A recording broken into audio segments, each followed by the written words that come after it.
Whoa, wait.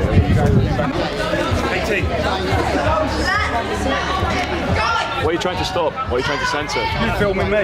No, this is freedom of speech, man. I'm the press. You guys shouldn't be wrestling an old man to the ground like that. He has the right to. This guy's been tense my pimp. That's him. You kill yourself. He's the pimp. You're tempting. Mate, do you want the whole... I've got a popular channel. Do you want the whole world to see you stopping the free speech? Could you please introduce yourself? Yeah, my name is Robert Williams.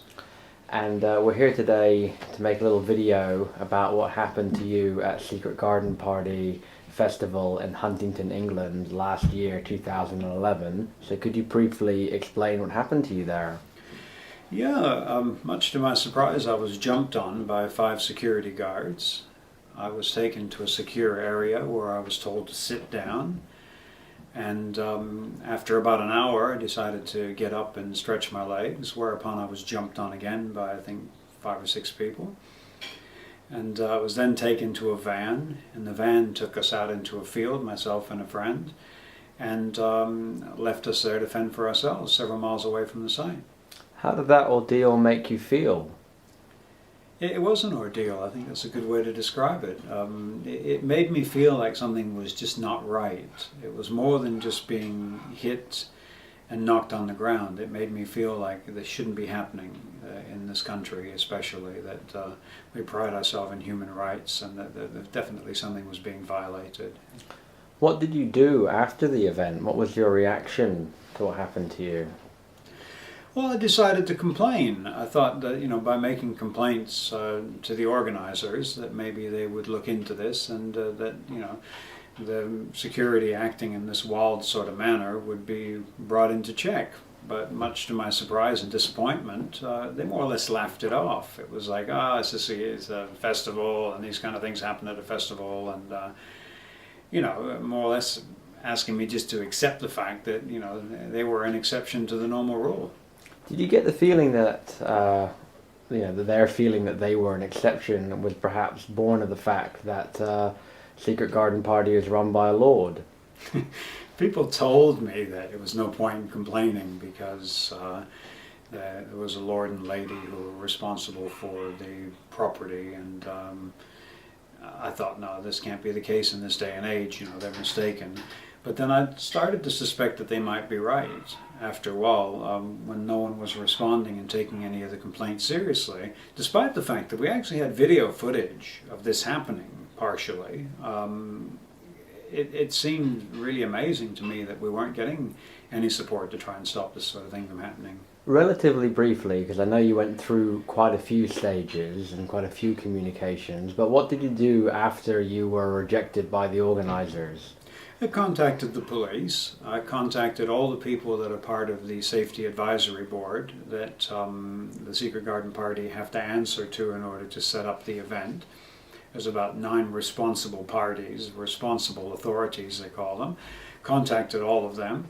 Then contacted the licensing department and filed a case to have their license reviewed. And I thought to myself that since I wasn't getting any result from there, that I would like to see the very top policeman that was involved in Huntington. And so I attempted to see the area commander, Inspector Chris Mead. And at first I wasn't getting anywhere with making that appointment. And finally they gave me an appointment. I traveled 3.5 hours on the train to go and see him. We sat for 45 minutes together, and during that 45 minutes we came up with some really good plans to actually prevent this sort of thing from ever happening again. Now, I understand those plans are quite lengthy, so I was wondering if you might share with us maybe 6 or 7 of what you view to be the key changes that anyone attending Secret Garden Party Festival this year, 2012, can expect to encounter, and what new rights they might enjoy as a result of your actions. Well, they are quite lengthy. They're 9 pages, and a lot of it has to do with the new tier of security which is being brought in to keep an eye on security. and how they have to report to each other and whatever. But I think what's more relevant for this is to know that anyone being evicted from the site for any reason, the eviction is going to be filmed from beginning to end. Now, don't think that might not happen to you, because it happened to me when I had a wristband. It happened to people for not having the right gas stove, and it happened to people just because security didn't happen to like them. So if it happens to you, it's going to be filmed. Also, you will be invited to get into a van to be taken from the site to a compound at the gate. It's an invitation now, it's not an order, it's not mandatory. If you find it helpful to be given that lift and you don't want to have to make that walk, then that's perfectly okay.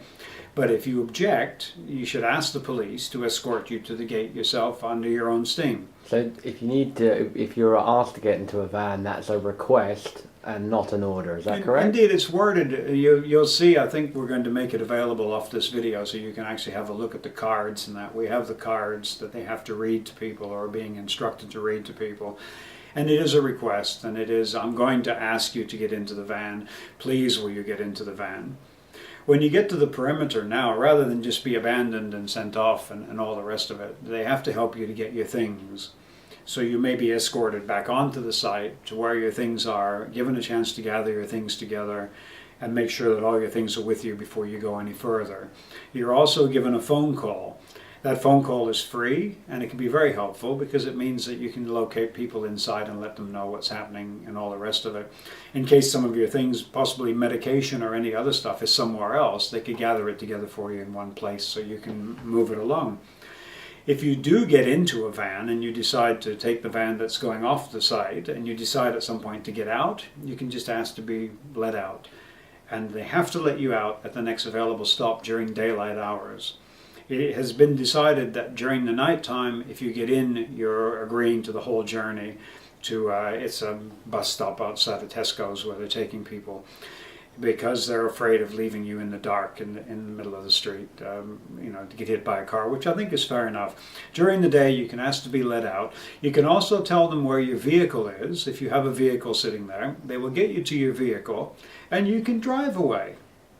So very, very happy with the results. Very, very happy. And I think that if people recognize what's happening and they know about it, this is good. One of the reasons we're making this video is that there has been no effort by anyone to publish any of these fantastic things that are now happening which respect people's human rights. So they may go to the festival and not realize, and they may think that a request is an order, and they may get into vans that they don't want to get into. They may feel forced to do things that they would rather not do. So this is to let you know that you have the right to say no. Fantastic, fantastic. As you've gone through this process, there's been different people, different groups who've basically said that, you know, there's no point in your efforts, that you can't change things, and that you have to accept them as they are, and when bad things happen, that's just the way it is. Have you got anything to say to those people who made comments in that kind of direction? Yeah, I think that even if you don't succeed, you should complain. I think that what Martin Luther King said, that in order for evil to flourish, all you need is for good men to do nothing. You know, don't be one of those good men who does nothing. If you see someone's human rights being violated or your own are being violated, then complain about it. We live in a society where this is not allowed. And if it's happening to you, it shouldn't be. And you shouldn't just sit back and take it. And I'm very happy that this has resulted in some very real changes.